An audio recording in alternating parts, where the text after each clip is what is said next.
Una columna de polvo se elevaba en el horizonte de la Galia Cisalpina aquel verano del año 225 a.C. No era la bruma habitual que levantaban los rebaños de ovejas atravesando los caminos de tierra. Era algo distinto, algo que hacía temblar el suelo bajo los pies descalzos de los campesinos que trabajaban los campos de trigo. 30.000 guerreros galos avanzaban hacia el sur, sus espadas largas brillando bajo el sol mediterráneo, sus gritos de guerra resonando como el trueno antes de la tormenta. Creían que marchaban hacia la victoria, no sabían que marchaban hacia una demostración magistral de algo que Roma estaba perfeccionando desde hacía generaciones. El arte de convertir la resistencia en rendición, de transformar puertas cerradas en portales abiertos de par en par. ¿Cómo conviertes a un enemigo que nunca ha conocido la derrota en un aliado que jamás considerará la rebelión? ¿Cómo abres territorios que durante siglos han mantenido su independencia con ferocidad inquebrantable? La respuesta no residía únicamente en la fuerza de las legiones romanas, aunque esa fuerza era formidable. Tampoco se encontraba solamente en la astucia política de sus cónsules, por brillante que fuera. La verdadera estrategia de Roma para penetrar territorios resistentes era algo mucho más sofisticado. Una combinación letal de psicología militar, ingeniería social y paciencia estratégica que transformaría una ciudad-estado italiana en el imperio más grande que el mundo antiguo había conocido. Si te apasiona descubrir la historia que los libros de texto omitieron, suscríbete ahora y activa la campana. Aquí desenterramos el pasado sin censura. Los romanos no inventaron la conquista. Alejandro Magno había arrasado medio mundo conocido décadas antes de que Roma mirara más allá de las fronteras de Italia. Los persas habían construido un imperio que se extendía desde el Mediterráneo hasta la India. Los cartagineses controlaban rutas comerciales que abarcaban 3 continentes, pero ninguna de estas potencias había desarrollado lo que Roma perfeccionó. Un sistema repetible, escalable y adaptable para no solo conquistar territorios, sino transformarlos en extensiones permanentes e indistinguibles del poder romano. La batalla de Telamón en ese año 225 ofrecería la primera demostración completa de este sistema en acción. Los galos, confiados en su superioridad numérica y su reputación como los guerreros más temibles de Europa, no comprendían que enfrentaban algo más que simples soldados. Enfrentaban una maquinaria de asimilación que había estado refinándose durante más de 2 siglos. Las legiones romanas que marcharon al encuentro de los galos ese día no eran las hordas indisciplinadas que caracterizaban a la mayoría de los ejércitos de la época. Eran la culminación de décadas de innovación militar continua. Cada legionario llevaba aproximadamente 30 kilos de equipo. Armadura, escudo, 2 jabalinas, espada corta, estacas para fortificación, herramientas de construcción y raciones para 3 días. Pero lo que realmente los distinguía no era su equipamiento, sino su entrenamiento y organización. Un ejército galo luchaba como una masa de individualidades heroicas. Cada guerrero buscaba la gloria personal, el combate singular que lo convertiría en leyenda entre su tribu. Los romanos habían abandonado ese modelo generaciones atrás. Sus soldados luchaban como unidades intercambiables dentro de una máquina militar mayor. Si un hombre caía, otro ocupaba su posición sin que la formación se quebrara. Si una línea se agotaba, se retiraba ordenadamente, mientras una línea fresca tomaba su lugar. Era como enfrentar un organismo vivo que no se cansaba, no se asustaba y no dejaba de presionar. Pero ¿cómo habían llegado los romanos a este punto de sofisticación militar? La respuesta nos lleva décadas atrás, a las amargas lecciones de guerras anteriores. En el año 390 a.C., hordas galas habían saqueado Roma misma, humillando a la ciudad de una manera que nunca sería olvidada. Los senadores romanos habían tenido que pagar un rescate en oro para que los invasores se retiraran. Cuenta la leyenda que cuando los romanos protestaron porque las balanzas usadas para pesar el oro estaban trucadas, el líder galo Breno arrojó su espada sobre el platillo, añadiendo más peso, y pronunció las palabras que quemarían en la memoria colectiva romana durante siglos: Vae victis, ay de los vencidos. Esa humillación no quebró a Roma, la forjó. En las décadas siguientes, la ciudad reconstruida se dedicó con obsesión fanática a garantizar que nunca más sería víctima. Y aquí comenzó a cristalizarse la primera fase de la estrategia romana para forzar la entrada en territorios resistentes. La construcción de una capacidad militar que no solo pudiera derrotar enemigos, sino hacerlo de manera tan devastadora que la mera amenaza de enfrentamiento se volviera insoportable. Pero la fuerza bruta por sí sola no explicaba el éxito romano. Los espartanos tenían quizás los mejores soldados del mundo griego, y sin embargo nunca construyeron un imperio duradero. Los macedonios de Alejandro conquistaron territorios vastos que se desintegraron en la generación siguiente a su muerte. Roma necesitaba algo más, y lo encontró en una innovación que parece simple en retrospectiva, pero fue revolucionaria en su momento: la estandarización de la victoria. Cada guerra romana seguía un patrón reconocible. Primero venía la provocación o la llamada de auxilio, a menudo manufacturada o exagerada, que proporcionaba el pretexto legal para la intervención. Los romanos eran meticulosos sobre tener una justificación formal para la guerra. No porque fueran especialmente morales, sino porque ese pretexto legal cumplía funciones políticas tanto internas como externas. Internamente, satisfacía las necesidades religiosas de una sociedad que creía que los dioses solo favorecían guerras justas. Externamente, posicionaba a Roma como defensora del orden, no como agresora. Luego venía la movilización militar, un espectáculo calculado de eficiencia que en sí mismo era una herramienta psicológica. Cuando Roma declaraba la guerra, no reunía apresuradamente una fuerza de combate, desplegaba un sistema completo de reclutamiento, entrenamiento y logística que podía poner en campo ejércitos de 50.000 hombres en cuestión de semanas. Esta capacidad de movilización rápida enviaba un mensaje a cualquier poder que contemplara resistir.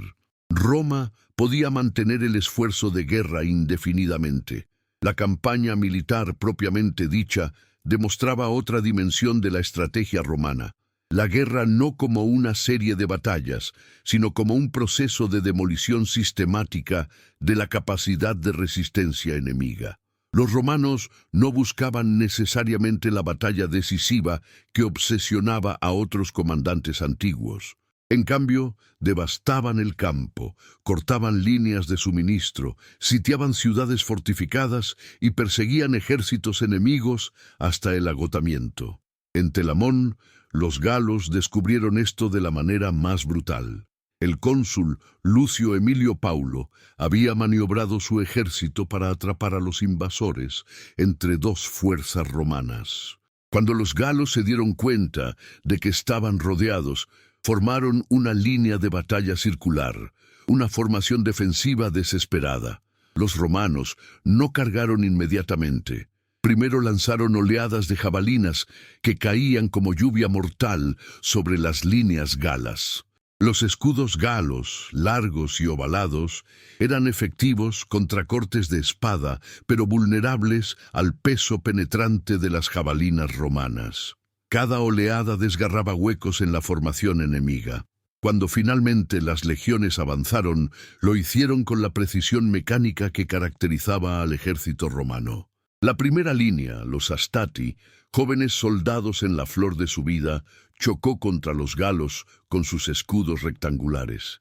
Pero no se quedaron trabados en un empuje prolongado, como era común en las batallas antiguas. Tras minutos de combate feroz, Se retiraron ordenadamente a través de los huecos en su propia formación, y una segunda línea de soldados frescos, los príncipes, tomó su lugar. Los galos nunca habían visto nada así. Estaban acostumbrados a batallas que se decidían en un choque brutal y prolongado donde la resistencia física determinaba el vencedor. Ahora enfrentaban un enemigo que parecía regenerarse constantemente, líneas frescas, reemplazando a las agotadas, mientras ellos mismos se hundían cada vez más profundo en la fatiga. Para cuando cayó el sol sobre los campos de Telamón, 40.000 galos yacían muertos o capturados. El cónsul Emilio Paulo también había caído, pero Roma había enviado un mensaje que resonaría por toda la Galia durante las siguientes décadas. La resistencia militar directa contra Roma era suicida. Pero aquí es donde la estrategia romana divergía radicalmente de otros conquistadores antiguos. La victoria militar no era el fin del proceso, era apenas el comienzo. Estamos documentando cada detalle de este conflicto. Si valoras este nivel de profundidad que no encuentras en otros canales, dale un like y únete a nuestra comunidad. Tras Telamón, Roma no simplemente anexó el territorio galo derrotado e impuso un gobernador militar. En cambio, implementó un sistema cuidadosamente calibrado de integración que transformaría enemigos en ciudadanos en el transcurso de 2 generaciones. El primer paso era la confiscación selectiva de tierra. Roma no despojaba a toda la población conquistada. Eso habría creado una masa de desposeídos, desesperados, sin nada que perder. En cambio, confiscaba aproximadamente 1/3 de las mejores tierras agrícolas, especialmente aquellas pertenecientes a las élites que habían liderado la resistencia. Esta tierra era redistribuida a colonos romanos y a aliados itálicos leales, creando una clase de nuevos terratenientes cuya prosperidad dependía de mantener el orden romano. Las 2/3 partes restantes de la tierra permanecían en manos de los habitantes locales, pero ahora estos tenían vecinos romanos.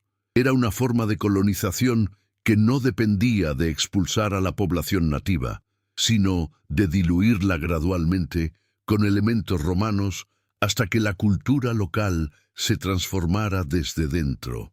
Simultáneamente, Roma establecía colonias estratégicas en puntos clave del territorio conquistado. Estas no eran simplemente guarniciones militares, eran ciudades completas, planificadas con la precisión que caracterizaba la ingeniería romana.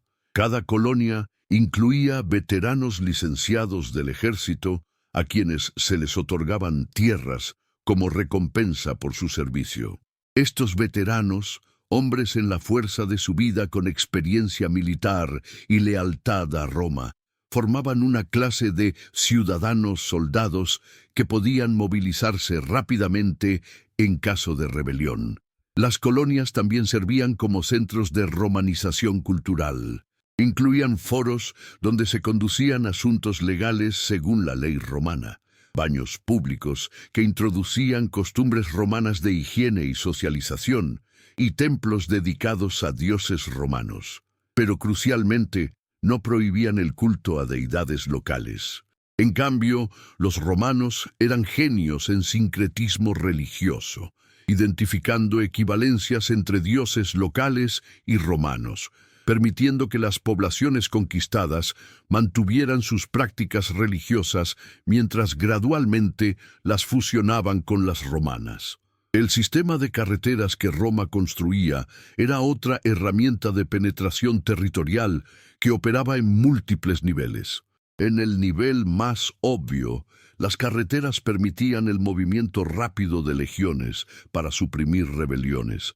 Una revuelta que en territorios sin infraestructura romana podría tomar semanas en ser alcanzada, podía ser aplastada en días cuando las legiones podían marchar por calzadas pavimentadas.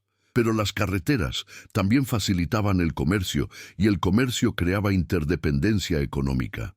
Los productos romanos comenzaban a fluir hacia territorios recién conquistados. vino, aceite de oliva, cerámica, herramientas de metal. Simultáneamente, productos locales encontraban mercados en Roma y otras regiones del mundo romano. Esta integración económica creaba clases comerciantes locales cuya prosperidad dependía de mantener el acceso a mercados romanos. Rebelarse contra Roma significaría destruir las redes comerciales que sustentaban su riqueza. Pero ¿cómo convencías a poblaciones orgullosas de su independencia de que aceptaran este sistema gradual de asimilación?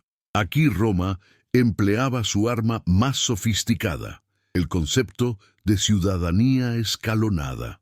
Los romanos no ofrecían igualdad inmediata a los pueblos conquistados. En cambio, creaban una jerarquía de estatus legal que proporcionaba incentivos para la cooperación sin otorgar poder político completo. En el nivel más bajo estaban los deditici, pueblos que se habían rendido incondicionalmente y que tenían derechos mínimos. Por encima estaban los peregrini, extranjeros que vivían bajo dominio romano, pero retenían cierta autonomía local. Luego venían varias categorías de latinos, que compartían algunos derechos con ciudadanos romanos, pero no todos. Y en la cima, la ciudadanía romana completa. Este sistema era brillante porque transformaba la asimilación en aspiración.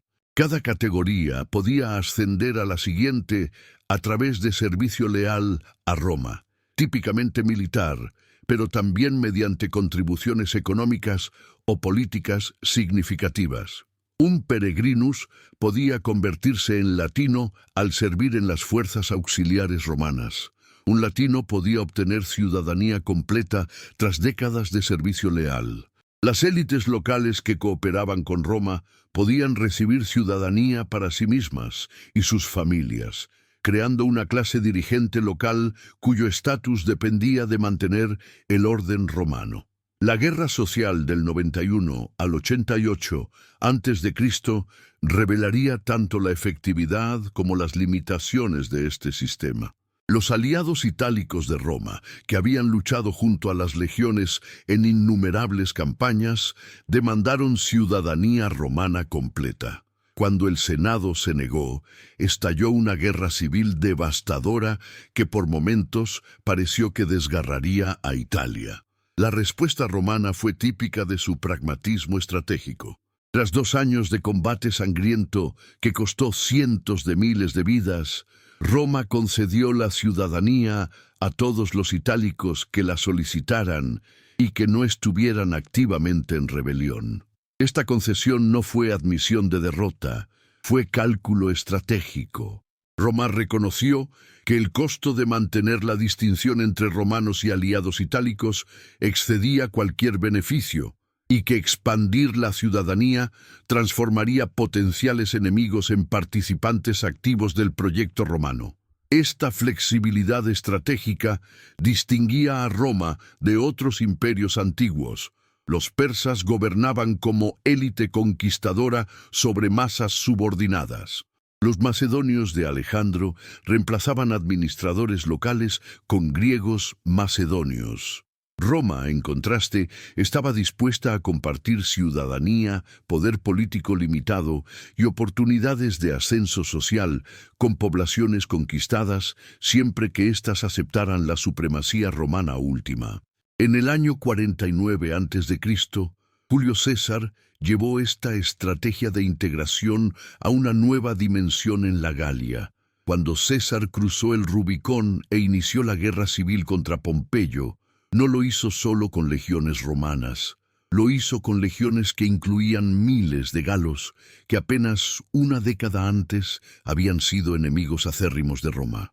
¿Cómo había logrado César transformar guerreros tribales ferozmente independientes en soldados leales al imperio que acababa de conquistarlos?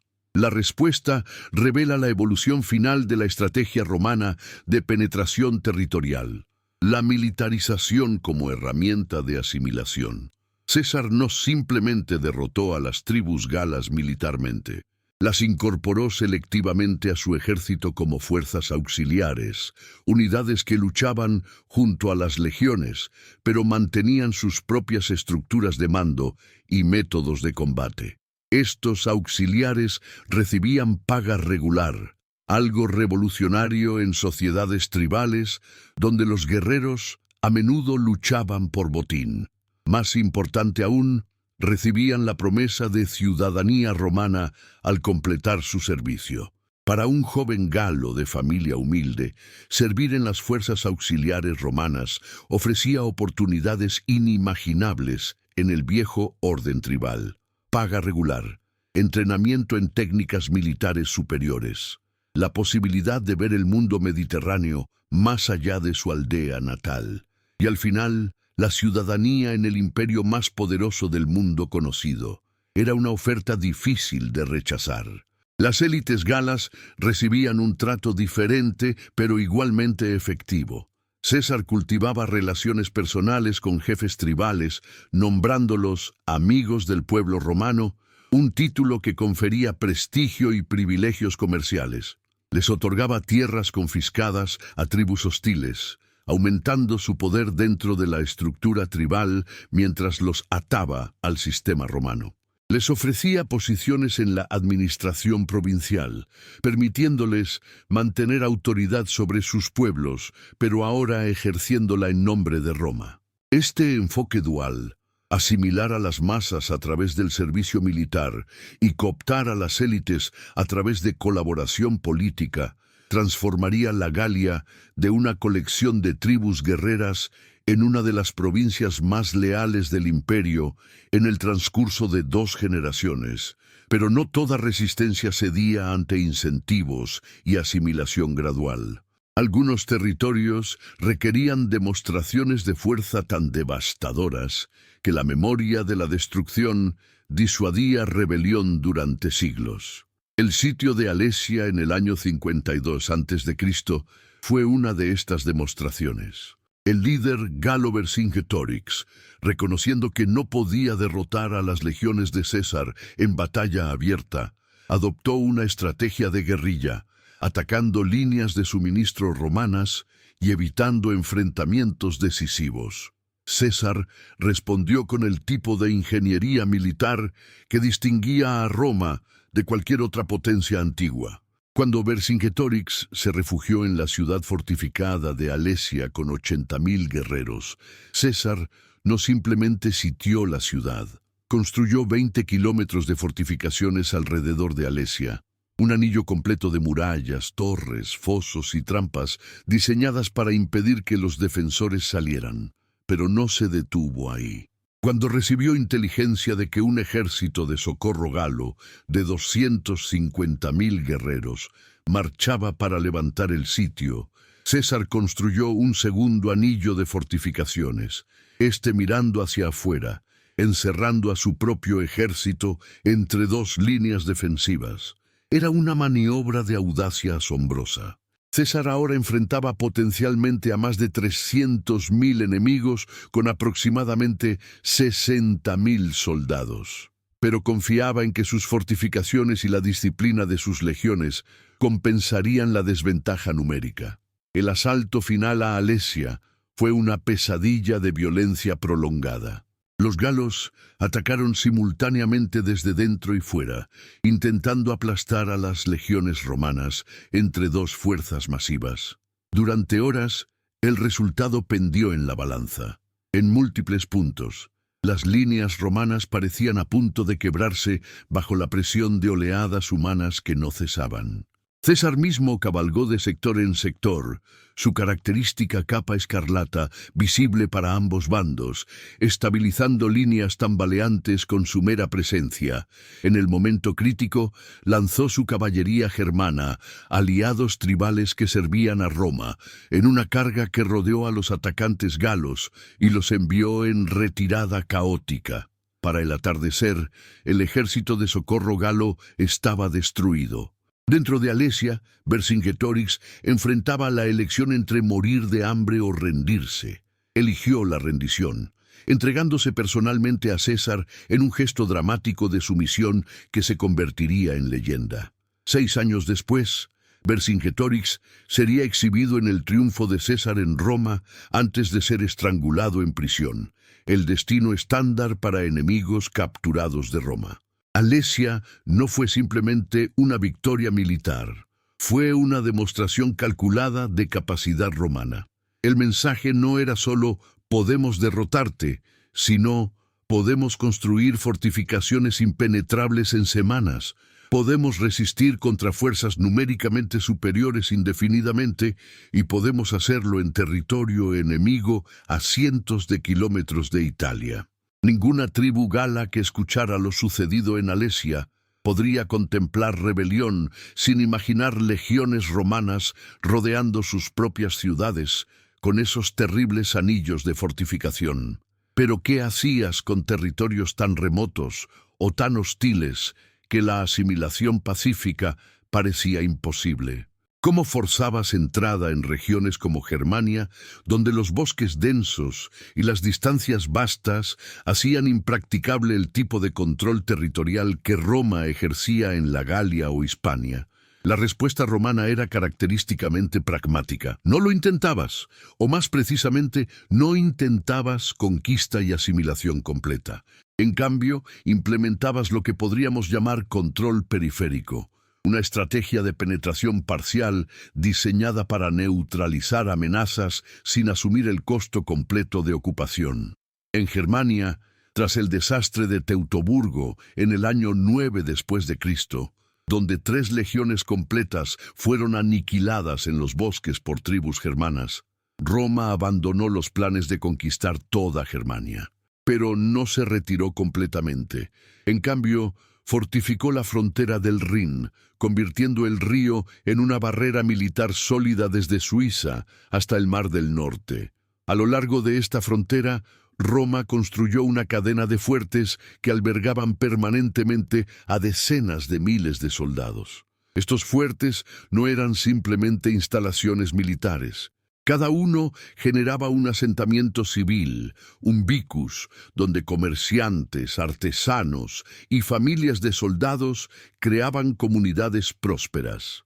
Estos asentamientos comerciaban con tribus germanas al otro lado del río, creando dependencia económica sin necesidad de ocupación militar directa.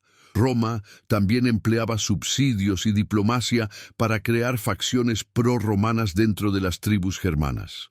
Jefes tribales recibían regalos lujosos, vino, aceite de oliva, armamento romano de calidad, incluso educación en Roma para sus hijos. Estos jefes, expuestos a la riqueza y sofisticación del mundo romano, a menudo desarrollaban interés en mantener relaciones amistosas con Roma, incluso cuando sus guerreros clamaban por saquear provincias romanas. El sistema de rehenes complementaba esta estrategia. Roma regularmente tomaba hijos de jefes tribales como invitados, un eufemismo transparente para rehenes. Estos jóvenes recibían educación romana, aprendían latín y eran expuestos a la cultura romana. Muchos desarrollaban lealtades divididas, vinculados a Roma por años de residencia, pero obligados por sangre a sus tribus. Cuando eventualmente regresaban, a menudo actuaban como agentes de influencia romana, promoviendo cooperación sobre confrontación. Esta estrategia de control periférico era más económica que la conquista completa, pero requería vigilancia constante. Las tribus germanas nunca fueron completamente pacificadas. Incursiones transfronterizas permanecían como amenaza perpetua. Pero Roma había logrado transformar Germania de una fuente de invasiones masivas que amenazaban Italia a un problema de gestión fronteriza que podía manejarse con fuerzas estacionadas permanentemente. En Britania, Roma implementó una versión diferente de penetración territorial parcial. La conquista iniciada bajo el emperador Claudio en el año 43 después de Cristo nunca se completó totalmente. Las tierras bajas del sur y este fueron completamente romanizadas, con ciudades planificadas, villas rurales y economías monetizadas. Pero las tierras altas de Gales, el norte de Inglaterra y toda Escocia permanecieron como zonas de conflicto donde el control romano era tenue y costoso. El emperador Adriano, reconociendo la impracticabilidad de conquistar toda la isla, ordenó la construcción de su famosa muralla en el año 122 después de Cristo. Esta barrera de piedra de 117 kilómetros dividía Britania en zona romanizada al sur y territorio tribal al norte. La muralla no era impermeable. Las tribus del norte regularmente la cruzaban para saquear, pero creaba un punto de estrangulamiento que permitía a Roma controlar el flujo de personas y bienes, extraer tributos de comercio transfronterizo y responder rápidamente a incursiones.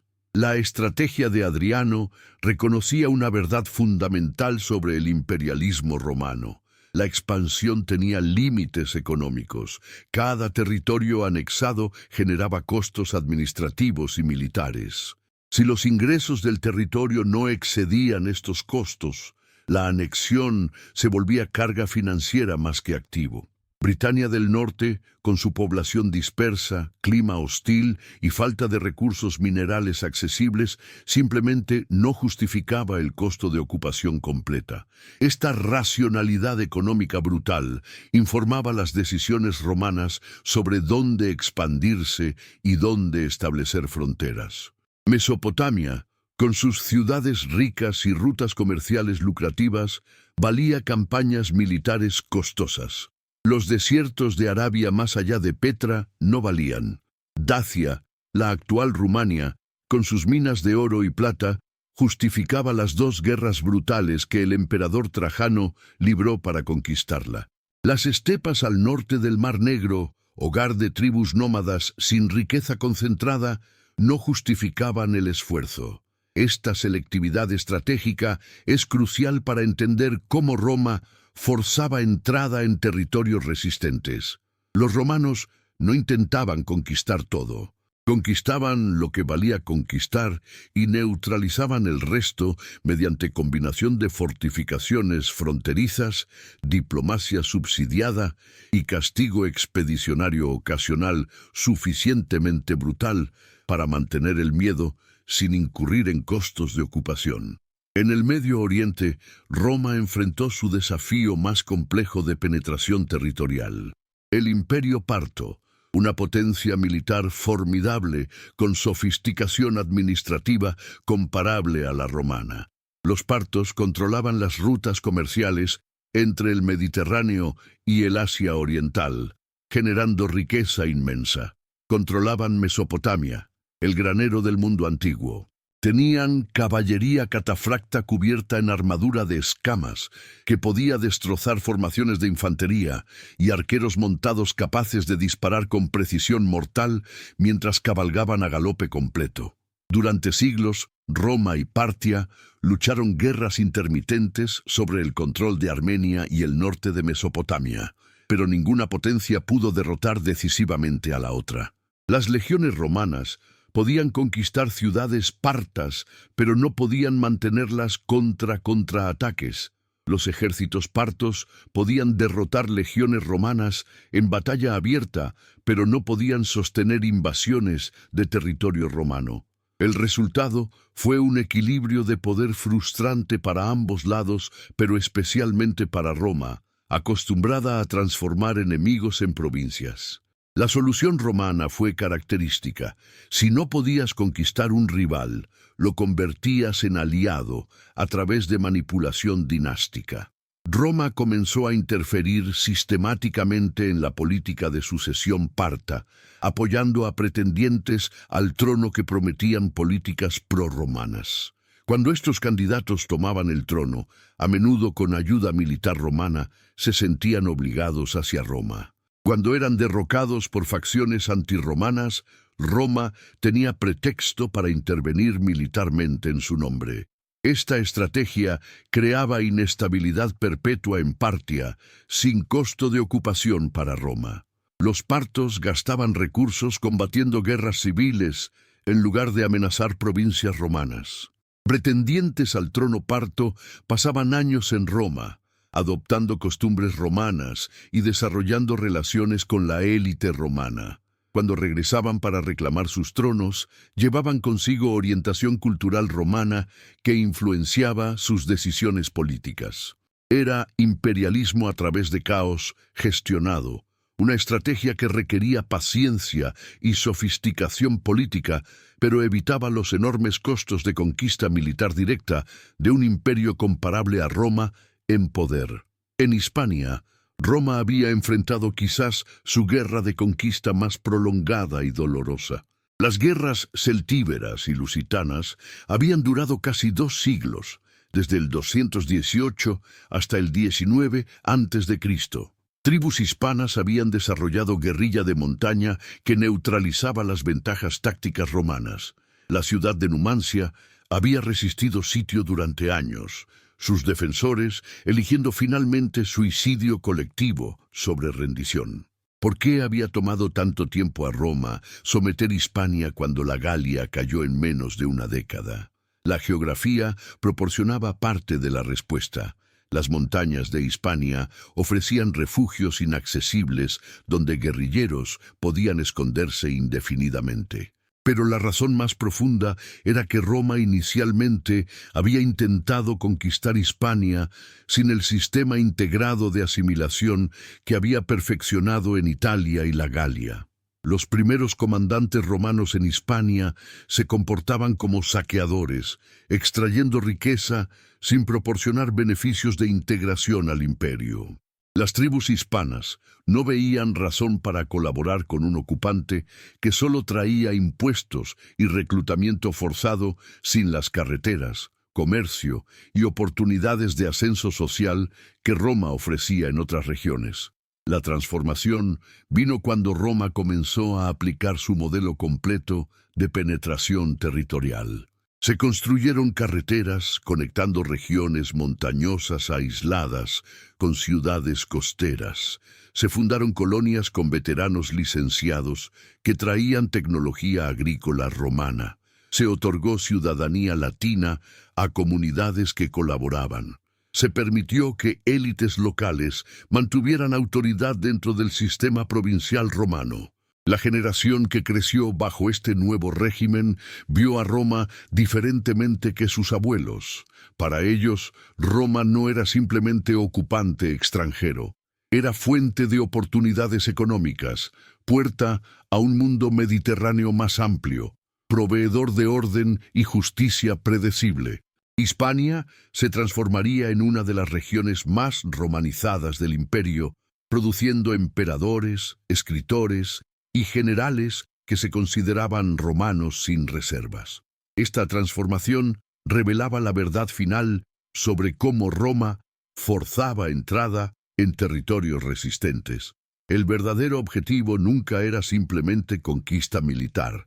Era transformación cultural y económica tan completa que las poblaciones conquistadas dejaban de percibirse como conquistadas y comenzaban a verse como participantes en un proyecto civilizatorio compartido. Pero ¿qué pasaba cuando esta transformación fallaba? ¿Qué hacía Roma con poblaciones que resistían asimilación incluso después de generaciones bajo dominio romano? Judea proporcionaba el ejemplo más trágico. Los judíos habían estado bajo dominio romano desde que Pompeyo capturó Jerusalén en el año 63 a.C. Pero a diferencia de otras provincias donde religiones locales se fusionaban gradualmente con prácticas romanas, el judaísmo era fundamentalmente incompatible con ciertos aspectos centrales de la cultura romana. El monoteísmo judío rechazaba el panteón romano. Las leyes dietéticas judías impedían la participación completa en la vida social romana. La prohibición de representaciones de figuras humanas chocaba con la iconografía romana omnipresente. Y crucialmente, muchos judíos veían el dominio extranjero sobre la tierra prometida como violación de pacto divino que no podía reconciliarse con colaboración. Roma intentó su estrategia estándar de cooptar élites locales mientras permitía autonomía cultural. Se permitió que el Templo de Jerusalén funcionara. se respetaron leyes judías en asuntos internos. Se eximió a los judíos del culto imperial obligatorio que se requería en otras provincias, pero estas concesiones no produjeron la lealtad que generaban en otras regiones. Movimientos mesiánicos prometiendo liberación divina de Roma surgían persistentemente. Sectas revolucionarias como los celotes predicaban resistencia armada. La tensión escaló durante décadas hasta explotar en la gran revuelta judía del año 66 después de Cristo. La respuesta romana fue reveladora.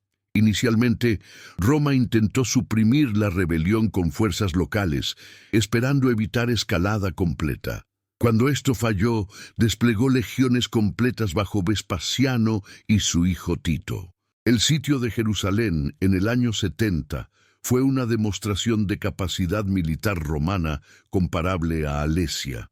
Las legiones rodearon la ciudad con murallas de sitio, cortaron suministros y metódicamente demolieron las defensas hasta penetrar en la ciudad.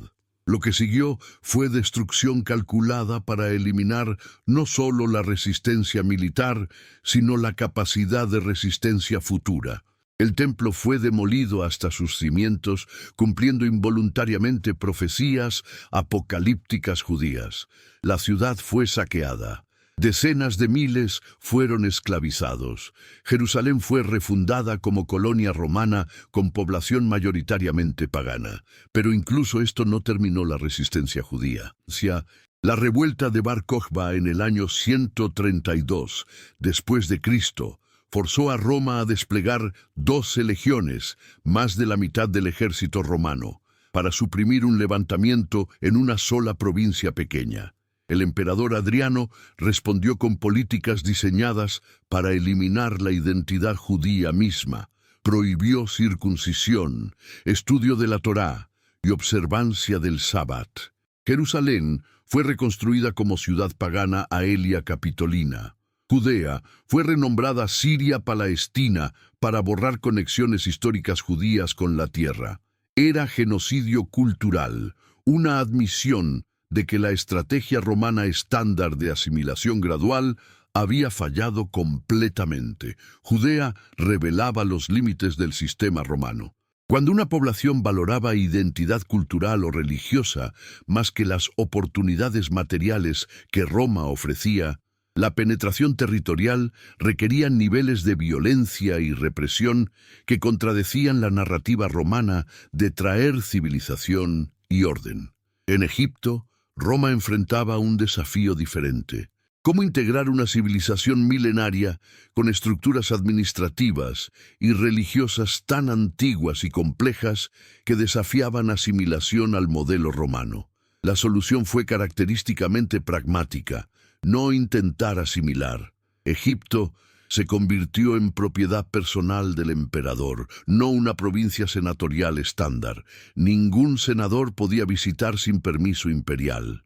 La administración tolemaica preexistente se mantuvo mayoritariamente intacta, con burócratas griegos egipcios administrando según prácticas que precedían a Roma por siglos.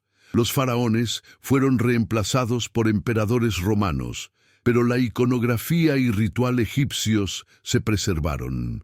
Los emperadores eran representados en templos como faraones tradicionales, usando la doble corona, haciendo ofrendas a dioses egipcios.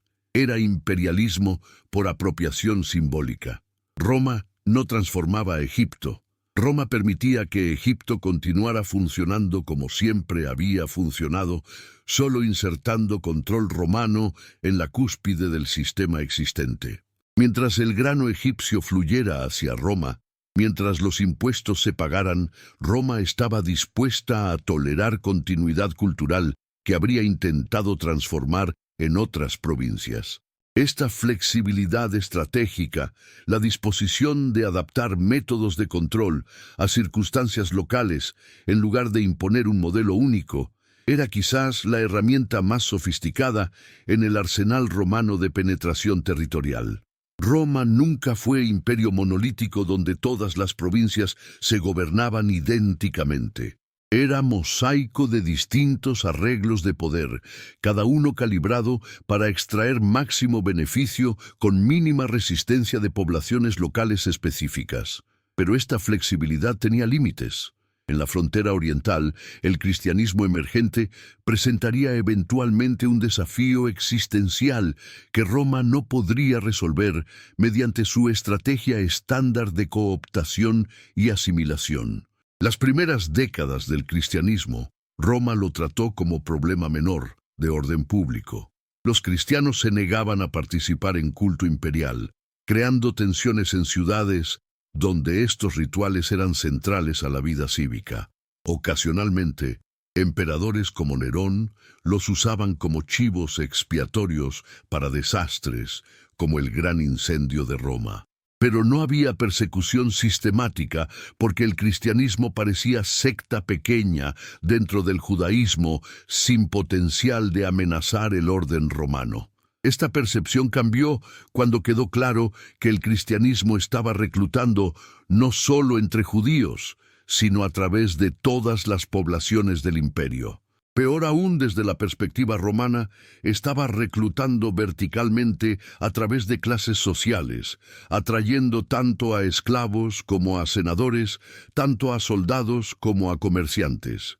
El mensaje cristiano de salvación universal, que rechazaba distinciones de ciudadanía romana, etnicidad o estatus social, contradecía fundamentalmente el sistema romano de jerarquías cuidadosamente calibradas que incentivaban asimilación. El énfasis cristiano en lealtad a reino no de este mundo creaba el potencial para lealtad dividida que Roma encontraba intolerable en sus súbditos. Las persecuciones imperiales bajo Decio, Valeriano y Diocleciano intentaron eliminar el cristianismo mediante violencia sistémica, pero estas persecuciones revelaron que el cristianismo había penetrado tan profundamente en la sociedad romana que erradicarlo habría requerido destruir estructuras sociales romanas mismas. La solución de Constantino era típicamente romana en su pragmatismo radical. Si no podías eliminar un movimiento, lo cooptabas.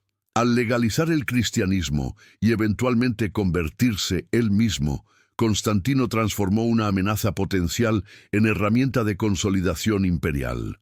La Iglesia cristiana, con su jerarquía administrativa y su capacidad de movilizar lealtad popular, se convirtió en socio del Estado romano en lugar de su enemigo.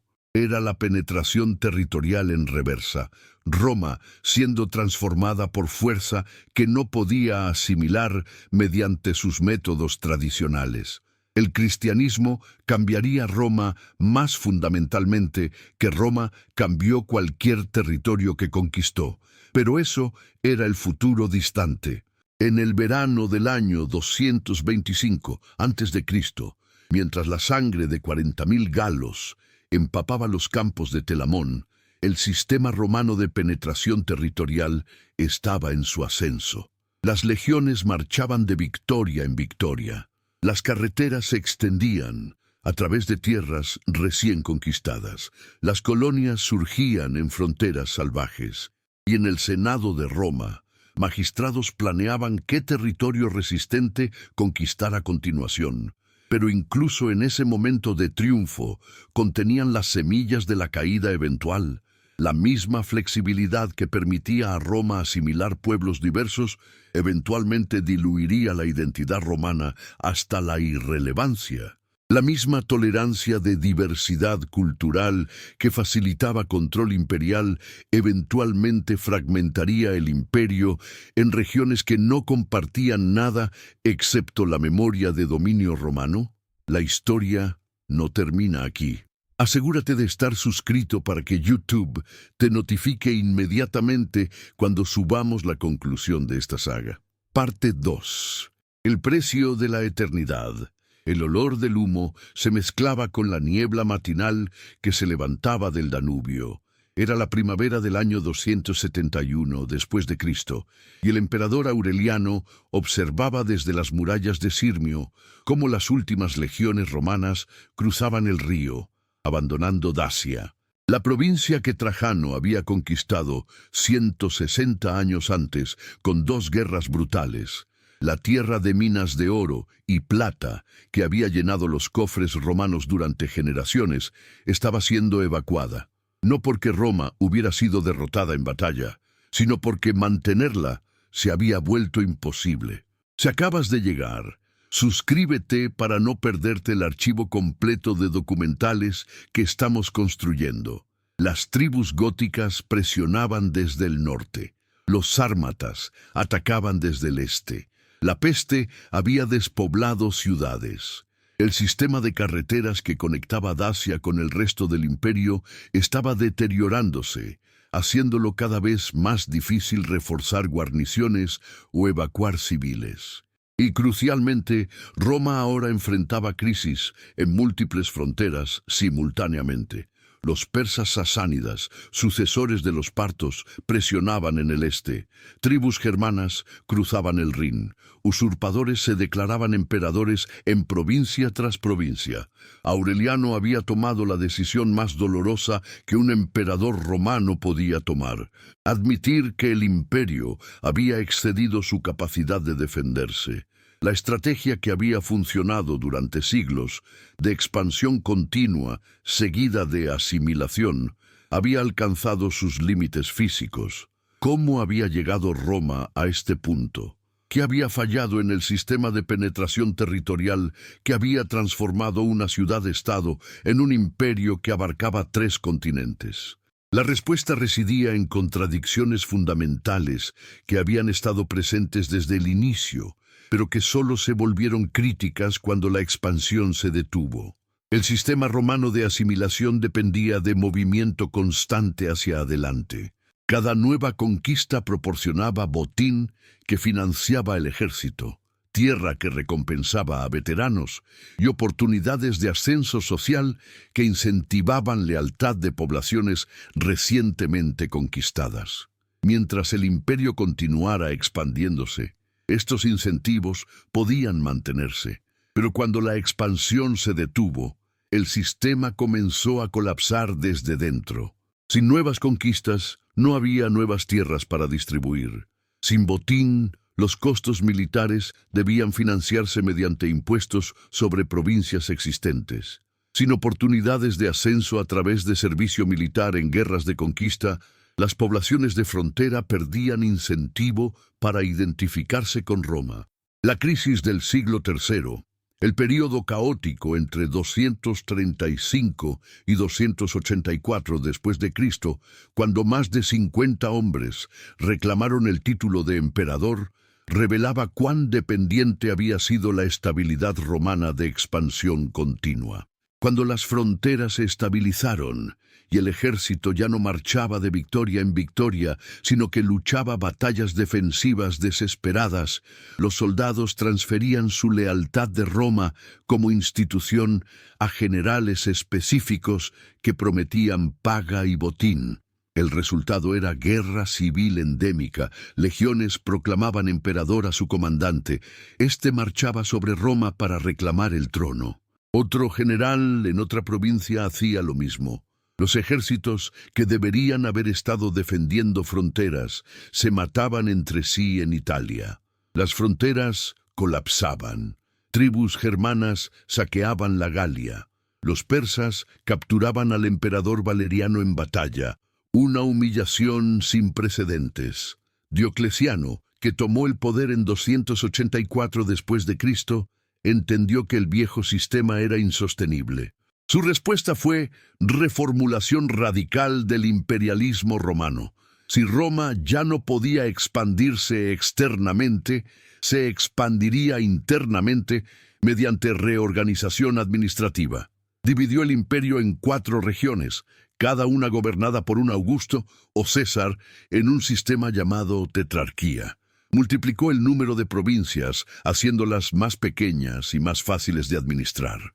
Expandió masivamente la burocracia imperial, creando jerarquías administrativas que requerían educación y lealtad al Estado. Y crucialmente, separó completamente carreras civiles de militares. terminando la tradición de que gobernadores provinciales comandaran ejércitos. Estas reformas estabilizaron el imperio temporalmente, pero a costo de transformar fundamentalmente el carácter de la dominación romana. El imperio que emergió de las reformas de Diocleciano era más estado burocrático centralizado que la federación flexible de ciudades autogobernadas que había caracterizado a Roma anterior. Las élites provinciales, que bajo el sistema anterior habían ejercido poder considerable en sus regiones mientras nominalmente servían a Roma, ahora se encontraban subordinadas a burócratas imperiales. Los soldados, que antes eran ciudadanos sirviendo temporalmente, se convirtieron en casta militar hereditaria separada de población civil. Los impuestos, que antes habían sido relativamente ligeros porque el botín de conquista financiaba el Estado, se volvieron opresivos a medida que el ejército expandido y la burocracia inflada requerían financiamiento constante. La transformación era irónica. Roma había conquistado el mundo mediterráneo mediante flexibilidad, adaptabilidad y disposición de compartir ciudadanía y poder con poblaciones conquistadas. Ahora, enfrentando crisis existencial, se volvía rígida, centralizada y extractiva, características de imperios que Roma había reemplazado. En Britania, las consecuencias de esta transformación se manifestaron dramáticamente. Las ciudades británicas romanizadas habían prosperado durante 3 siglos mediante comercio con la Galia y el resto del imperio. Élites locales habían adoptado estilos de vida romanos, construyendo villas con calefacción de suelo, baños y mosaicos. La economía monetizada permitía especialización y comercio a larga distancia. Pero este sistema dependía de integración continua con el imperio más amplio. Cuando las incursiones germanas interrumpieron rutas comerciales transmancha, cuando las demandas fiscales aumentaron para financiar defensas en otras fronteras, cuando las legiones fueron retiradas de Britania para luchar en guerras civiles en el continente, la economía británica colapsó. Para el año 410, cuando el emperador Honorio envió su famoso rescripto a las ciudades británicas diciéndoles que se defendieran solas, Britania ya había sido abandonada efectivamente por Roma. Las villas fueron abandonadas, las ciudades se despoblaron, el uso de moneda cesó.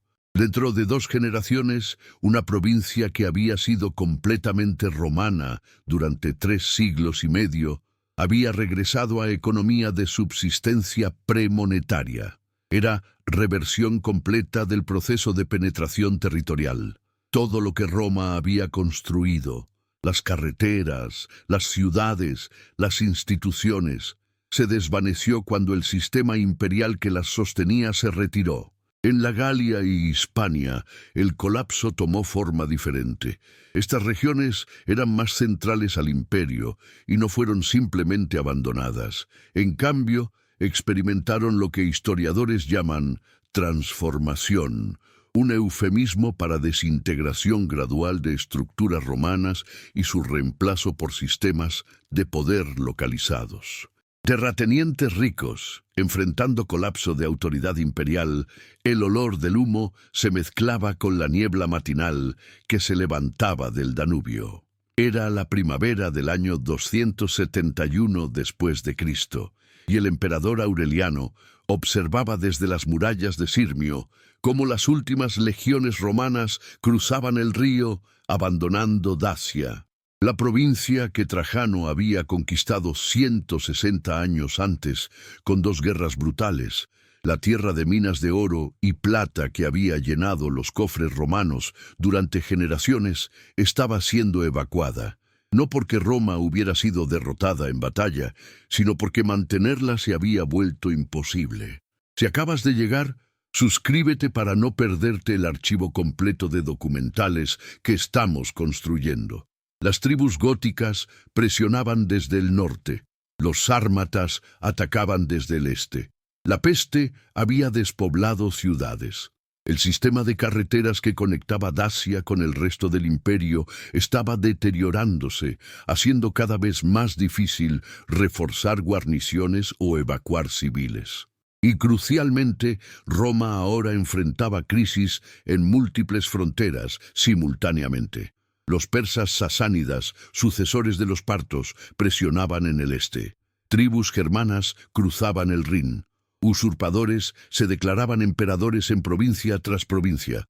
Aureliano había tomado la decisión más dolorosa que un emperador romano podía tomar: admitir que el imperio había excedido su capacidad de defenderse. La estrategia que había funcionado durante siglos de expansión continua seguida de asimilación había alcanzado sus límites físicos. ¿Cómo había llegado Roma a este punto? ¿Qué había fallado en el sistema de penetración territorial que había transformado una ciudad-estado en un imperio que abarcaba 3 continentes? La respuesta residía en contradicciones fundamentales que habían estado presentes desde el inicio, pero que solo se volvieron críticas cuando la expansión se detuvo. El sistema romano de asimilación dependía de movimiento constante hacia adelante. Cada nueva conquista proporcionaba botín que financiaba el ejército, tierra que recompensaba a veteranos y oportunidades de ascenso social que incentivaban lealtad de poblaciones recientemente conquistadas. Mientras el imperio continuara expandiéndose, estos incentivos podían mantenerse, pero cuando la expansión se detuvo, el sistema comenzó a colapsar desde dentro. Sin nuevas conquistas, no había nuevas tierras para distribuir. Sin botín, los costos militares debían financiarse mediante impuestos sobre provincias existentes.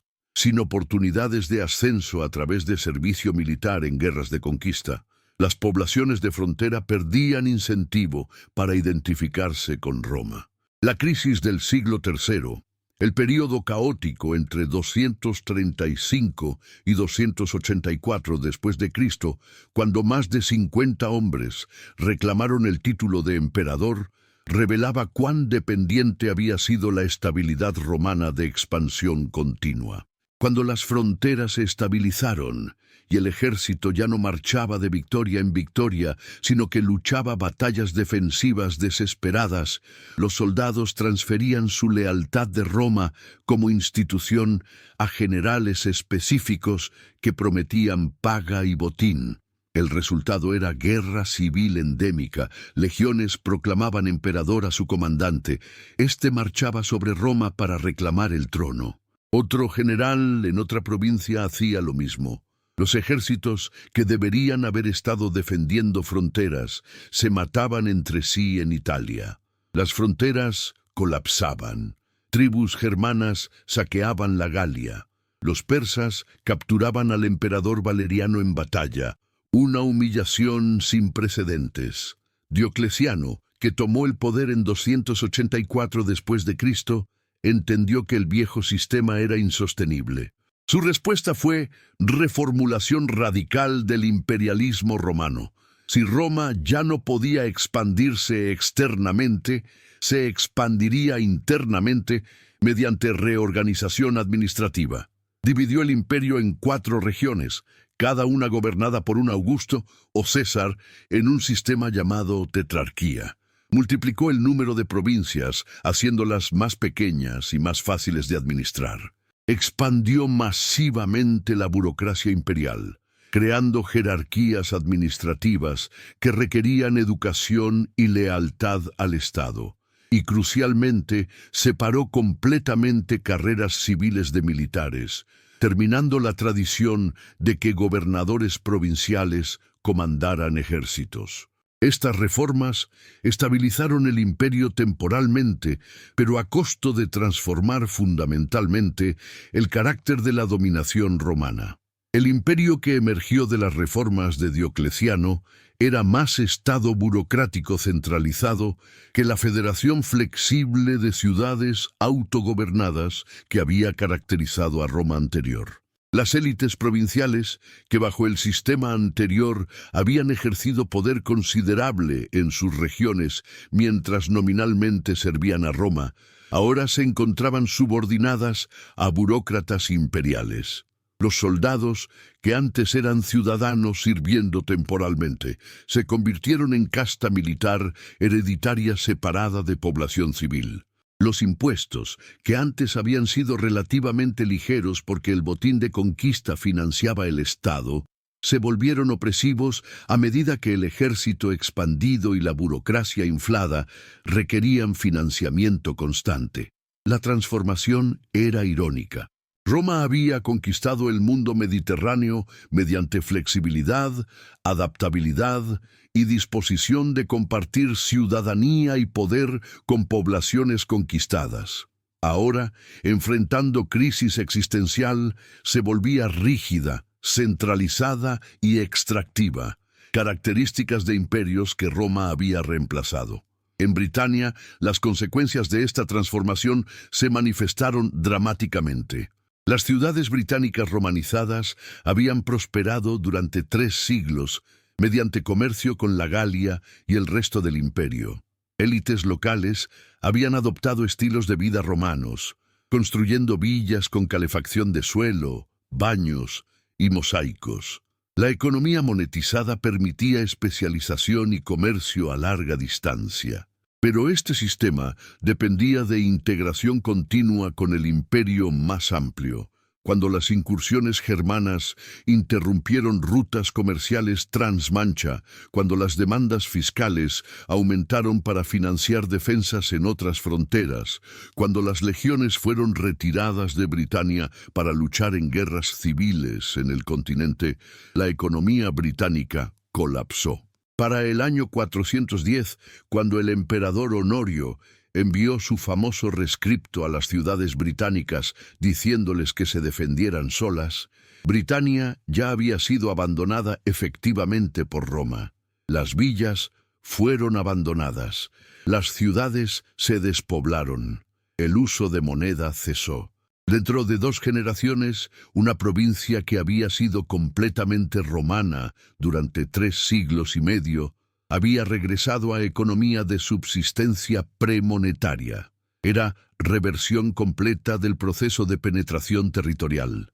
Todo lo que Roma había construido, las carreteras, las ciudades, las instituciones, se desvaneció cuando el sistema imperial que las sostenía se retiró. En la Galia y Hispania, el colapso tomó forma diferente.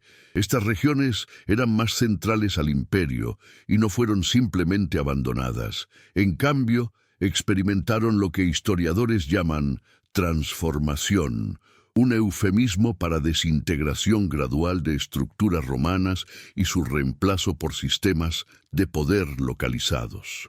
Terratenientes ricos, enfrentando colapso de autoridad imperial y amenaza de bandidaje o invasión germana, comenzaron a fortificar sus propiedades y reclutar milicias privadas.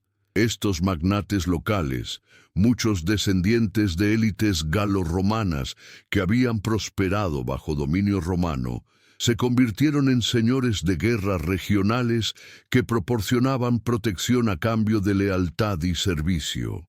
Era feudalismo embrionario, naciendo de las ruinas del sistema romano que había creado las mismas élites terratenientes que ahora fragmentaban el imperio. Los campesinos que trabajaban estas tierras, muchos descendientes de colonos romanos o galos asimilados, encontraban que su lealtad se transfería del emperador distante al señor local que controlaba sus vidas inmediatas. Las tribus germanas que cruzaban el Rin no encontraban el imperio unificado que había destrozado a sus ancestros en Telamón 1000 años antes.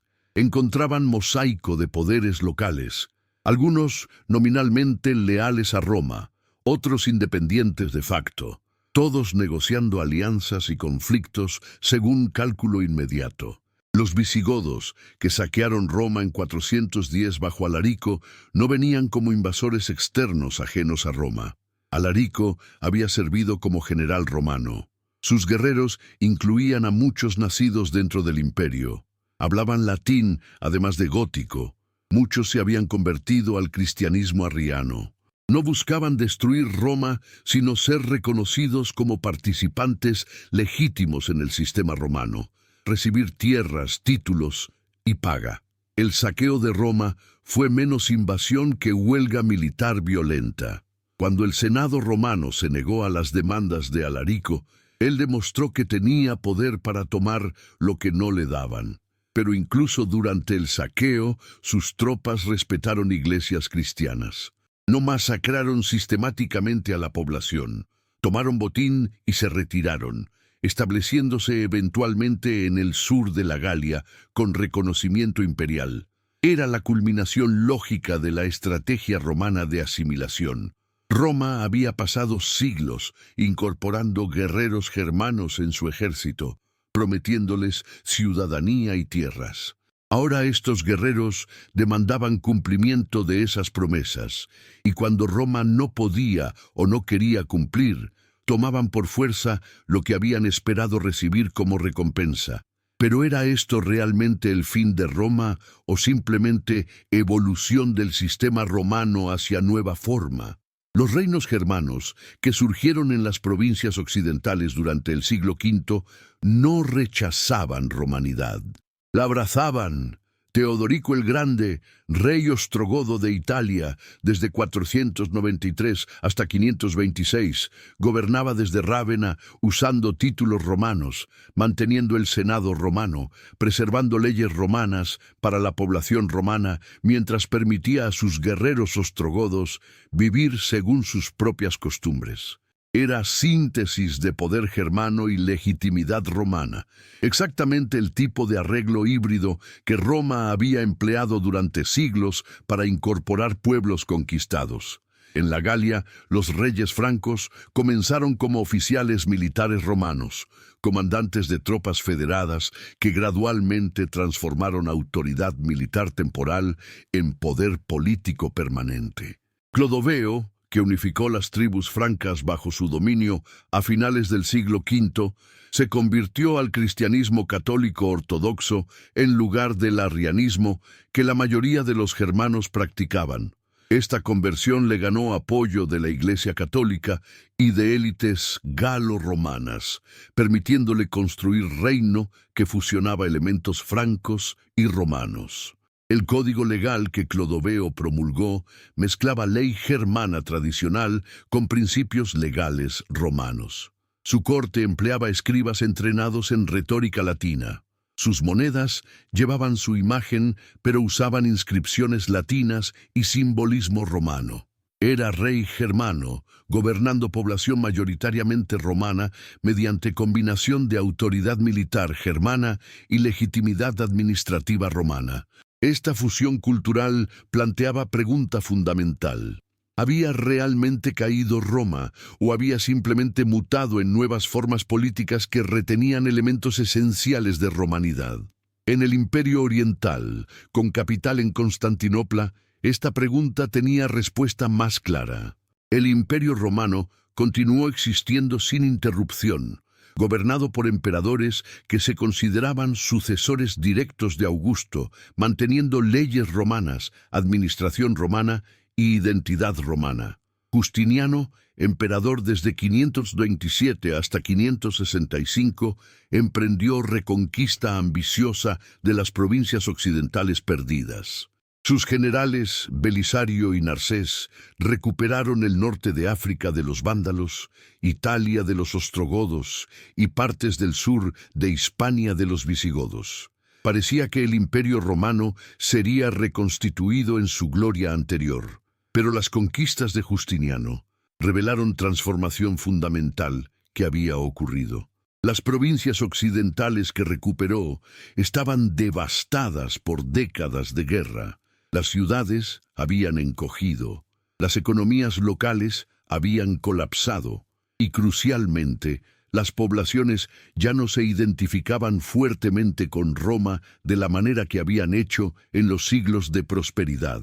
Para los habitantes de Italia que habían vivido bajo dominio ostrogodo durante 2 generaciones, los ejércitos romanos de Justiniano Eran fuerzas de ocupación extranjeras, tanto como lo habían sido los ostrogodos originalmente.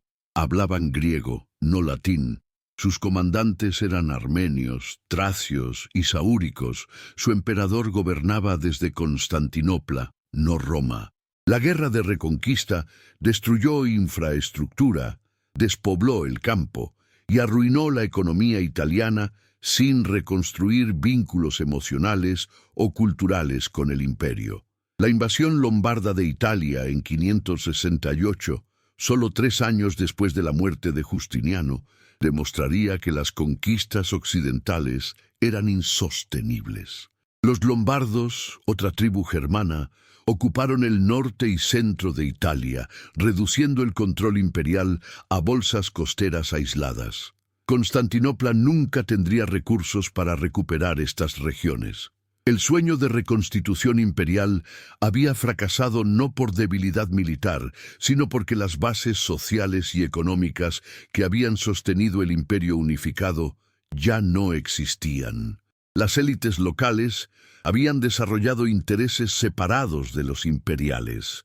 Las economías regionales funcionaban independientemente de integración mediterránea. Las identidades culturales se habían fragmentado en líneas regionales. En el norte de África, la reconquista justiniana fue incluso más efímera.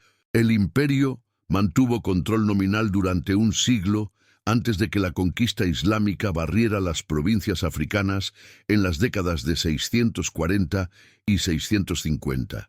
La velocidad del colapso fue asombrosa. Regiones que habían sido romanas durante 7 siglos cayeron ante ejércitos árabes, en campañas que duraron años, no décadas. ¿Por qué las defensas colapsaron tan completamente? Parte de la respuesta era militar. Los ejércitos imperiales estaban agotados por guerras continuas contra Persia, pero la razón más profunda era que las poblaciones locales no tenían interés particular en defender el dominio imperial. Para un campesino bereber en Numidia, pagar impuestos a un califa en Damasco no era fundamentalmente diferente de pagar impuestos a un emperador en Constantinopla. Ambos eran gobernantes remotos que extraían recursos sin proporcionar beneficios tangibles.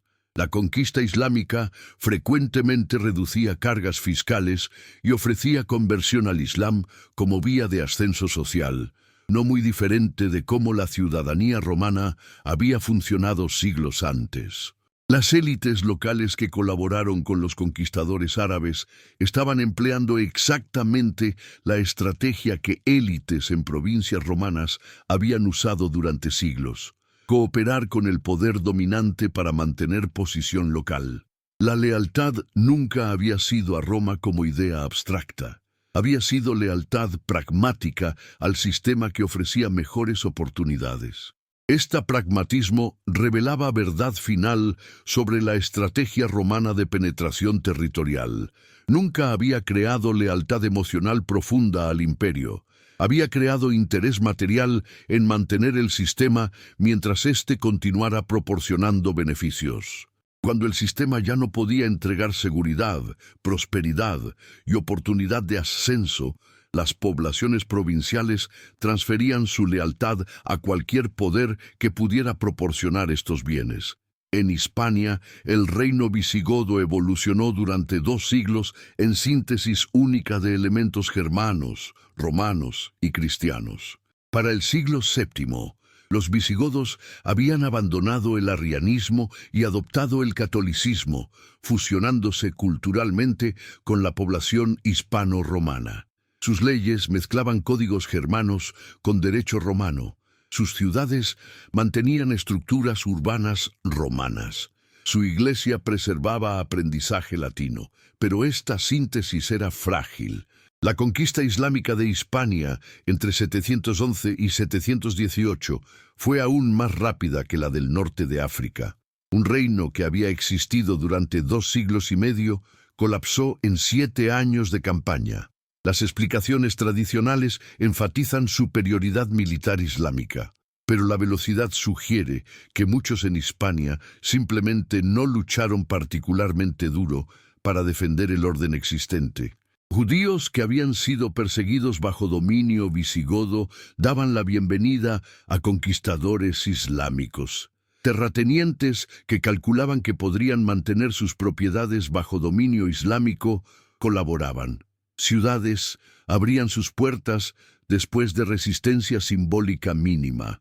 El reino visigodo desaparecía no porque cada ciudad y fortaleza fuera conquistada en combate desesperado, sino porque la estructura política simplemente se desintegró cuando su élite militar fue derrotada en pocas batallas decisivas. Esto revelaba la verdad más profunda sobre todos los estados construidos mediante la estrategia romana de penetración territorial. Eran estructuras superficiales que dependían de mantenimiento constante.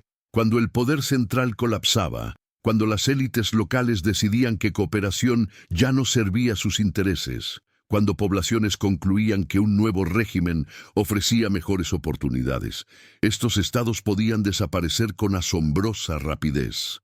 La única región donde la romanidad sobrevivió relativamente intacta era la que había sido menos completamente romanizada, el Imperio Oriental de habla griega con centro en Constantinopla. Aquí, la cultura griega preexistente había proporcionado fundamento cultural que era paralelo a romanidad en lugar de ser reemplazado por ella. Los emperadores bizantinos eran romanos en identidad política, pero griegos en lengua y cultura. Este imperio bizantino sobreviviría durante casi 1000 años después de la caída de Roma occidental, defendiendo territorios contra árabes, persas, eslavos y eventualmente turcos, pero incluso Bizancio experimentaba contracción territorial continua. Las conquistas islámicas del siglo VII despojaron a Siria, Palestina, Egipto y el norte de África. Las invasiones eslavas transformaron los Balcanes. La presión turca gradualmente reducía a Anatolia. Para el siglo XI, el imperio que había abarcado todo el Mediterráneo oriental era apenas más grande que Grecia y Turquía occidentales. La caída final de Constantinopla ante los turcos otomanos en 1453 fue menos colapso dramático que culminación de declive de siglos. Pero ¿qué legado dejó la estrategia romana de penetración territorial? ¿Desapareció completamente con el imperio que la había perfeccionado? La respuesta es que el modelo romano de expansión, mediante conquista militar, seguida de asimilación cultural y económica, se convirtió en plantilla para imperialismo durante los siguientes 1500 años. Cada imperio europeo subsecuente, desde el carolingio hasta el británico, empleaba variaciones de técnicas romanas, la construcción de infraestructura como herramienta de control político, la cooptación de élites locales mediante títulos e incorporación en sistema imperial, la creación de jerarquías de ciudadanía que incentivaban asimilación, el uso de servicio militar como vía de integración social, la disposición de permitir diversidad cultural local mientras se mantenía supremacía política central. Todas estas eran tácticas romanas adoptadas por imperios posteriores. El imperio carolingio de Carlomagno empleaba deliberadamente simbolismo romano. Su coronación como emperador por el Papa en el año 800 era intento consciente de revivir el Imperio Romano Occidental. Sus missi dominici, oficiales itinerantes que supervisaban gobiernos locales, eran versión medieval de gobernadores provinciales romanos. Su énfasis en educación latina y preservación de textos clásicos conectaba consciente su reino con herencia romana. El Sacro Imperio Romano Germánico, que emergió del reino carolingio, mantuvo pretensión de ser continuación del Imperio Romano durante 8 siglos. Los emperadores alemanes se coronaban en Roma, usaban títulos romanos y reclamaban autoridad sobre la cristiandad occidental basándose en sucesión de Roma. Era ficción política, pero ficción poderosa que proporcionaba legitimidad a estructuras de poder alemán. Los imperios coloniales europeos de la era moderna empleaban el modelo romano aún más sistemáticamente. El Imperio Británico construía ferrocarriles y puertos en India y África, herramientas de control exactamente como las carreteras romanas habían sido. Educaba élites coloniales en escuelas británicas, creando clase administrativa local leal a intereses imperiales. Permitía que maharajas y jefes tribales mantuvieran autoridad local mientras subordinaban al poder británico último. El sistema de administración indirecta británico, gobernando a través de élites locales, en lugar de reemplazarlas completamente, era casi idéntico al método romano en provincias orientales. La distinción británica entre sujetos coloniales y ciudadanos británicos replicaba jerarquías romanas de ciudadanía. Incluso el énfasis británico en llevar civilización a pueblos atrasados, ecos la misión civilizadora que Roma había proclamado. El Imperio francés era aún más explícitamente romano en su ideología. La misión civilizatrice francesa enfatizaba asimilación cultural de poblaciones coloniales a la lengua y cultura francesas, exactamente como Roma había promovido latinización. Las políticas francesas de otorgar ciudadanía a africanos y asiáticos que adoptaban cultura francesa replicaban el sistema romano de ciudadanía expandida.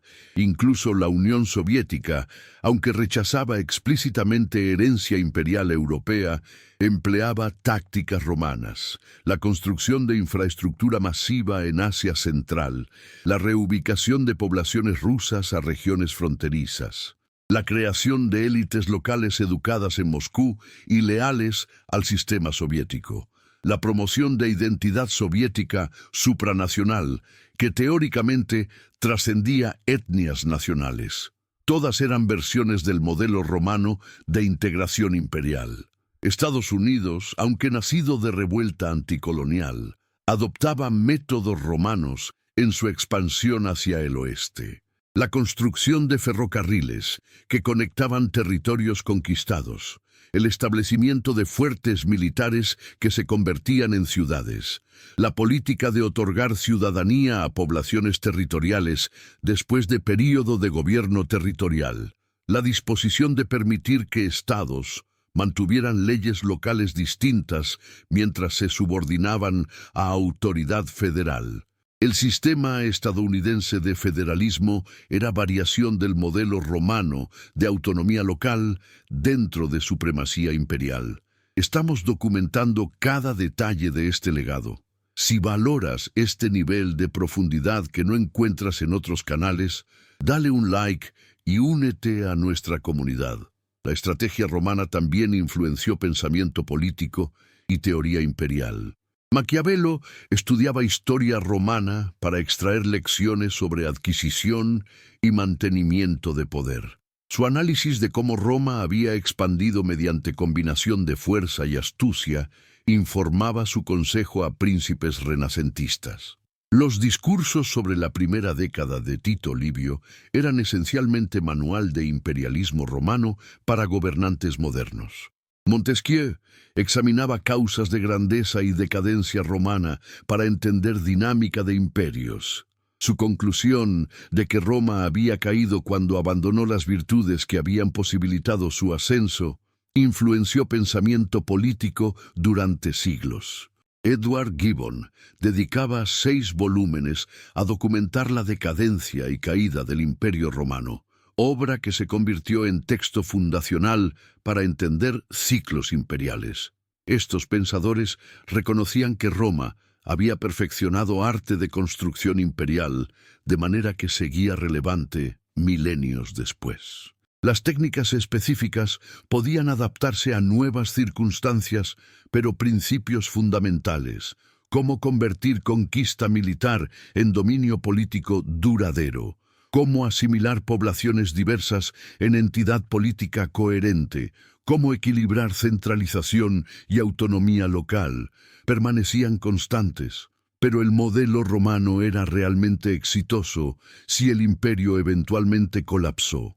¿Acaso la caída de Roma no demostraba las limitaciones fundamentales de imperialismo basado en conquista y asimilación? La respuesta depende de cómo se defina éxito.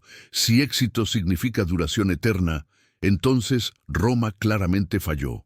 Ninguna entidad política dura para siempre. Pero si éxito significa crear sistema político que perdure durante siglos, que transforme culturalmente territorios vastos de manera que persista mucho después de que el poder político central colapse, entonces Roma fue extraordinariamente exitosa. Las lenguas romances, descendientes del latín hablado en provincias romanas, se hablan hoy por casi 1.000 millones de personas. Español, francés, italiano, portugués, rumano, todas conservan vocabulario, gramática y estructuras que se remontan directamente al latín. La difusión de estas lenguas durante la era colonial extendió influencia lingüística romana a las Américas, África y Asia.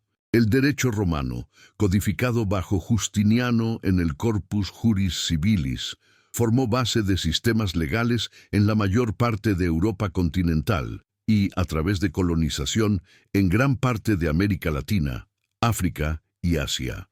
Conceptos legales romanos como presunción de inocencia, el principio de que leyes deben ser escritas y públicas, la distinción entre derecho público y privado, siguen siendo fundamentales en jurisprudencia moderna. La cristiandad, que se convirtió en religión oficial del Imperio Romano tardío, adoptó estructuras administrativas romanas.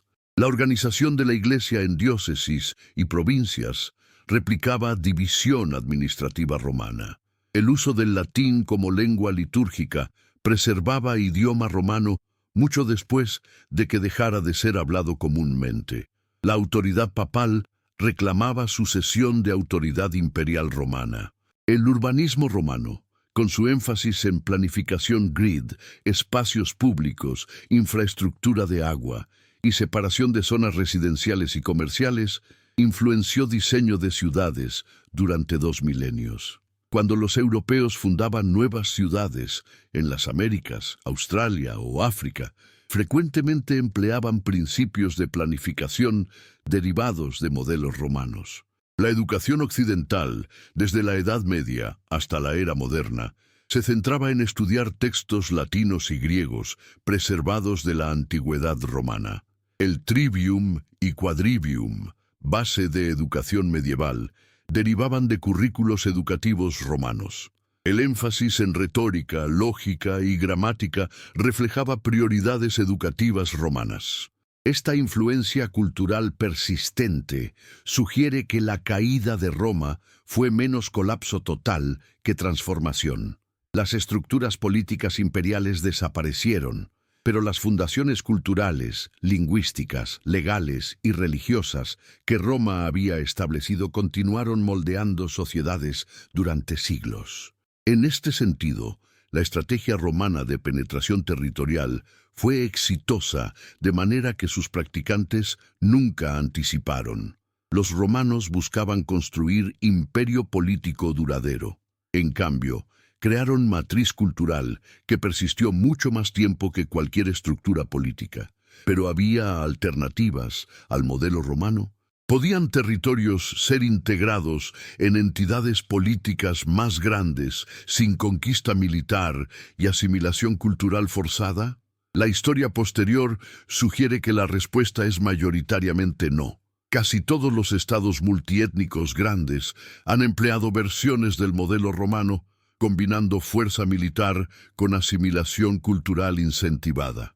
La Unión Europea moderna representa quizás el primer intento serio de crear entidad política supranacional basada enteramente en cooperación voluntaria sin conquista militar.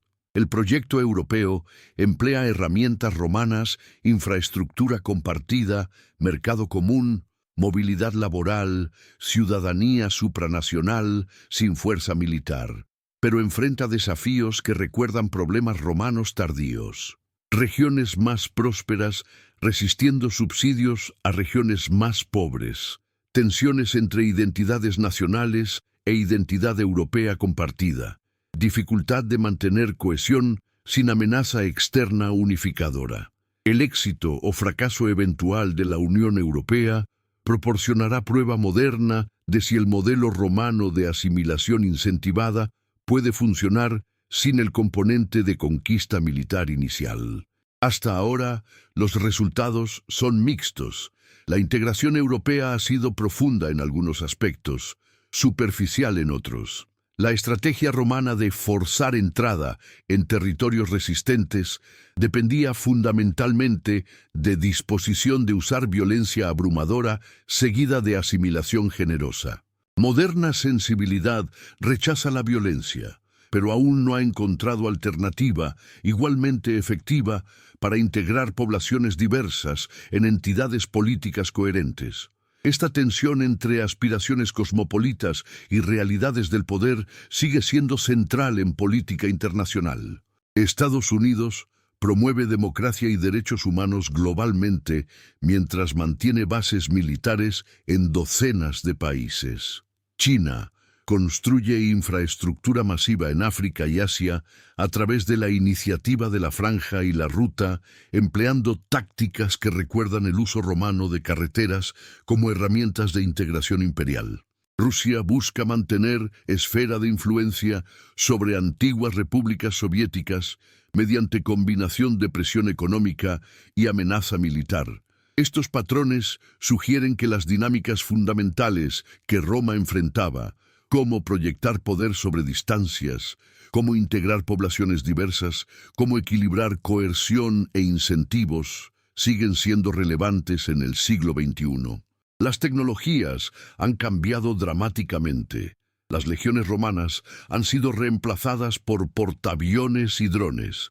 Las carreteras romanas han sido complementadas por Internet y redes de telecomunicación. Las colonias romanas han dado paso a corporaciones multinacionales y ONGs, pero los desafíos básicos de construcción y mantenimiento de imperios permanecen sorprendentemente similares. Entonces, ¿qué lecciones finales podemos extraer de la estrategia romana de penetración territorial? Primera, que el poder militar solo es insuficiente. Roma derrotó innumerables enemigos en batalla, pero entendía que victoria militar era solo primer paso. Sin asimilación subsecuente, las poblaciones conquistadas permanecían hostiles, requiriendo guarniciones perpetuas y generando rebeliones continuas. La verdadera penetración territorial requería transformar enemigos en participantes del sistema.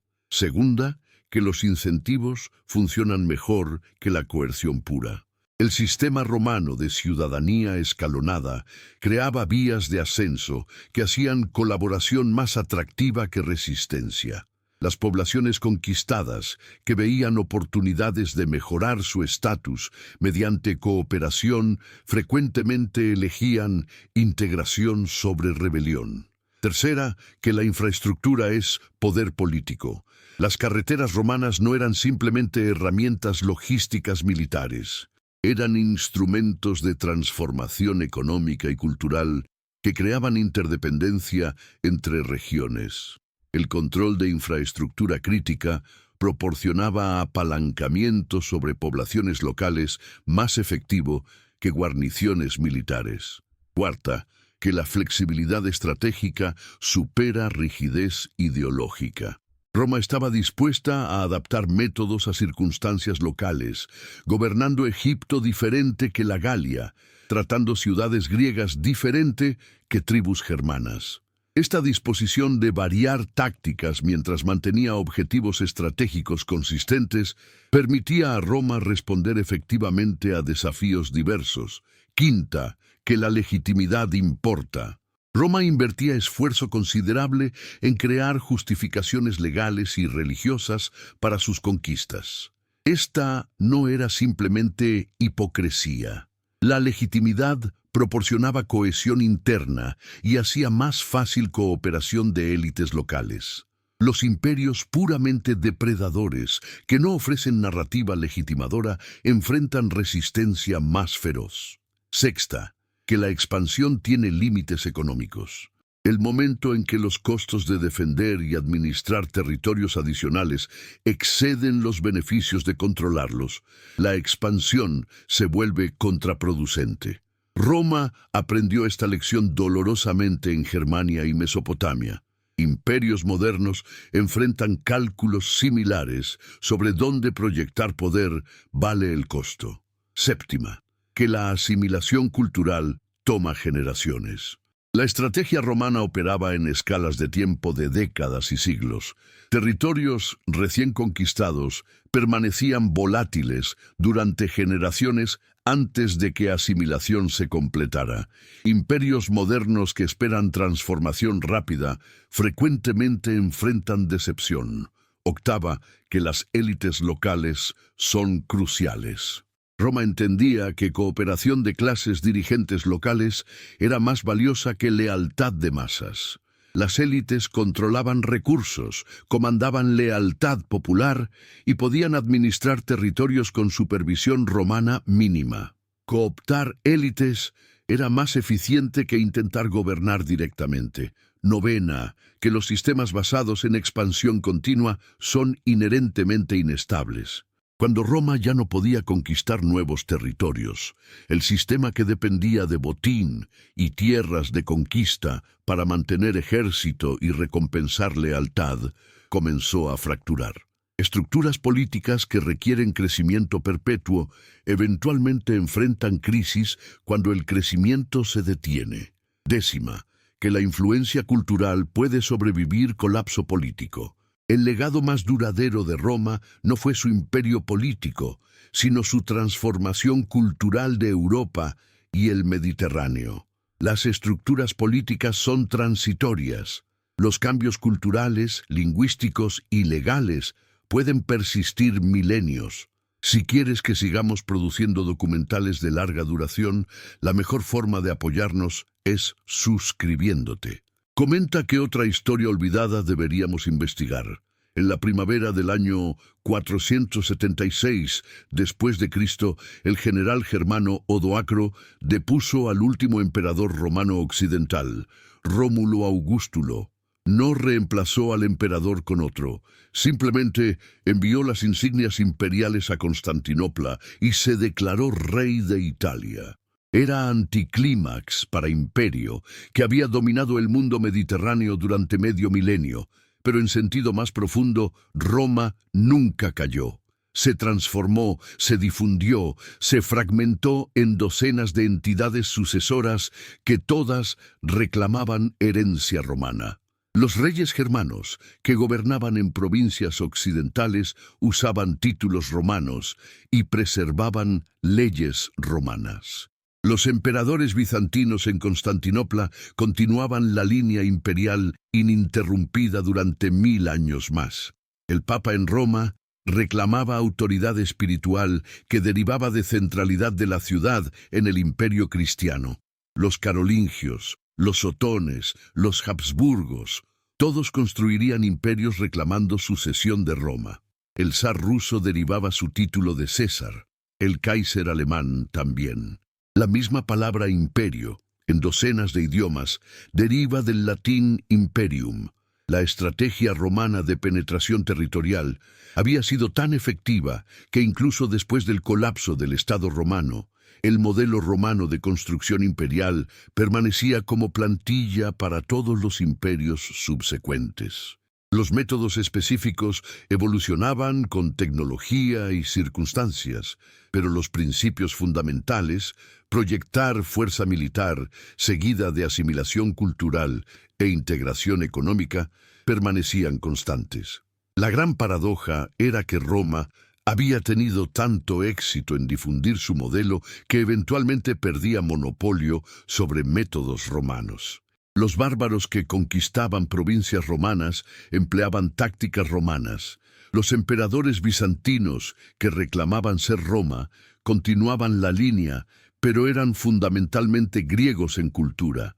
Los reyes medievales que se coronaban como sucesores romanos gobernaban reinos que apenas recordaban orden imperial antiguo. Roma había forzado entrada en territorios resistentes tan efectivamente que transformaba a sus conquistadores eventuales en romanos. Los visigodos, ostrogodos, francos, todos habían comenzado como enemigos externos. Todos terminaban como herederos que preservaban elementos de romanidad mientras construían sus propios reinos en ruinas del Imperio Occidental. Era la victoria final de la estrategia romana. Incluso en derrota política, Roma triunfaba culturalmente. Los métodos que había perfeccionado para penetrar territorios resistentes se convertían en manual operativo para todo imperialismo subsecuente. Las legiones desaparecían, las fronteras colapsaban, los emperadores caían, pero la idea de Roma, el modelo de cómo construir y mantener imperios multiétnicos sobre territorios vastos, esa idea persistía. Persistía en cada carretera que conectaba regiones remotas con centros de poder, en cada sistema de ciudadanía escalonada que incentivaba asimilación, en cada red de infraestructura que transformaba conquista militar en integración económica, en cada estrategia de cooptar élites locales para administrar territorios en nombre del poder central. 2 milenios después de Telamón, cuando legiones romanas habían demostrado que resistencia militar directa contra Roma era fútil, el legado de esa victoria y miles de otras como ella continuaba moldeando cómo estados proyectan poder e integran territorios. La estrategia romana de forzar entrada en territorios que resistían cerrarse se había vuelto tan fundamental al imperialismo que dejaba de ser específicamente romana. Se había convertido en gramática universal del poder estatal sobre distancia.